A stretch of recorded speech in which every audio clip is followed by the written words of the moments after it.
नमस्कार, मराठवाडा न्यूज 11 मध्ये आपले मनपूर्वक स्वागत। आज शिवशक्ती आश्रम चॅरिटेबल ट्रस्ट तुपेवाडी येथे भव्य दिव्य हेमाडपंथी राम मंदिराचे भूमिपूजन होणार आहे।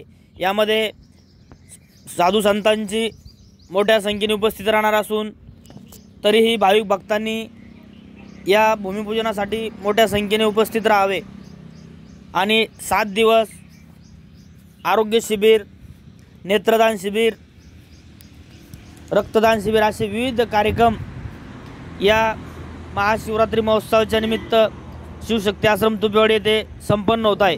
तरीही परिसरातील भाविक भक्तांनी याचा मोठ्या संख्येने लाभ घ्यावा असे आवाहन परमपूज्य महंत गुरुवर्य खडेश्वरी बाबा व देवाबाबा भारती यांनी केले आहे।